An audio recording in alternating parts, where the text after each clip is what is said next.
हर शहर में एक आखिरी बस होती है जो दिन की आखिरी सवारी लेकर निकलती है, लेकिन कुछ शहरों में एक बस ऐसी भी होती है जिसका नाम किसी टाइम टेबल में नहीं होता, जिसका जिक्र किसी काउंटर पर नहीं किया जाता और जिसके बारे में लोग फुसफुसाकर बात करते हैं।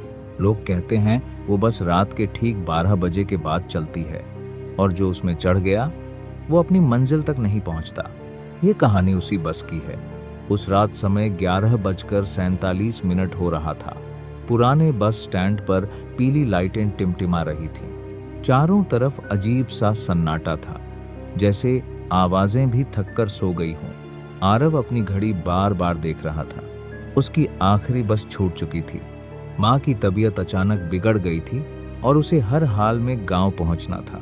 स्टैंड पर अब बस 4 लोग बचे थे।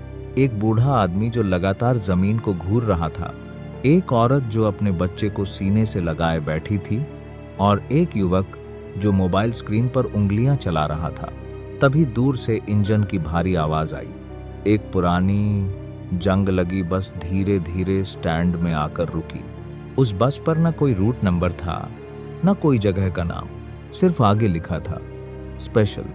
ड्राइवर ने खिड़की से झांक कर कहा, चलना है तो जल्दी चढ़ो। आरव ने आगे बढ़ते हुए पूछा, ये बस कहाँ जाएगी? ड्राइवर ने उसकी तरफ देखे बिना जवाब दिया, जहां जाना है वहीं। जैसे ही आरव बस की सीढ़ी पर चढ़ने वाला था, पीछे से धीमी आवाज आई, बेटा इस बस में मत चढ़ना। आरव पलटा। वो बूढ़ा आदमी उसे ही देख रहा था। उसकी आंखों में अजीब सा डर था। ये बस रात 12 के बाद आती है, बूढ़े ने कहा, और इसमें जो बैठता है वो लौटता नहीं। ड्राइवर ने जोर से हॉर्न बजाया। चलना है या नहीं? माँ का चेहरा आरव की आंखों के सामने आ गया। उसने डर को नजरअंदाज किया और बस में चढ़ गया। बस के अंदर अजीब सी ठंड थी। सीटें पुरानी थीं, खिड़कियों पर धुंध जमी थी। करीब 15 लोग बैठे थे, लेकिन कोई बात नहीं कर रहा था। कंडक्टर आया। उसने टिकट नहीं मांगा, बस इतना कहा, जहां पहुंचना है आंखें बंद रखना। बस चल पड़ी। शहर पीछे छूट गया। हाईवे की अंधेरी सड़क शुरू हो गई। अचानक बस रुकी। कोई स्टॉप नहीं था। दरवाजा खुला। बाहर सिर्फ कोहरा था। एक औरत सफेद साड़ी में खड़ी थी, चेहरा ढका हुआ। वो बिना कुछ बोले बस में चढ़ गई। जैसे ही वो अंदर आई, हवा और ठंडी हो गई।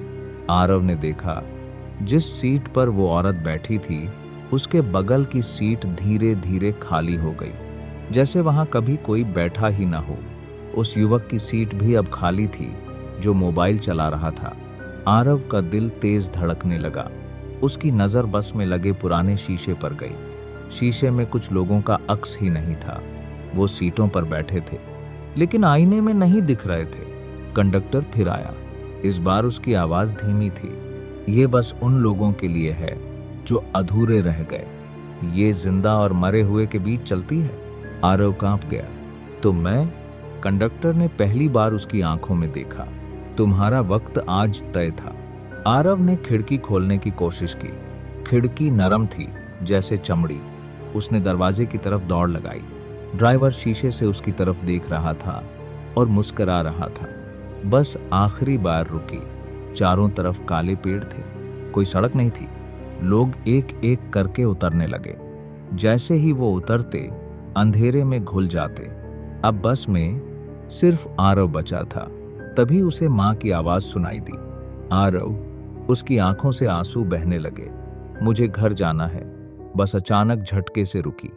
आरव की आंख खुली। वो बस स्टैंड की बेंच पर पड़ा था। सुबह हो चुकी थी।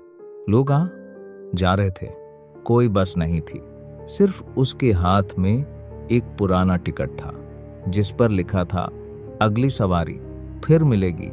आज भी उस हाईवे पर लोग कहते हैं, अगर रात 12 के बाद कोई बस आ जाए तो याद रखना, हर बस आपको घर नहीं ले जाती।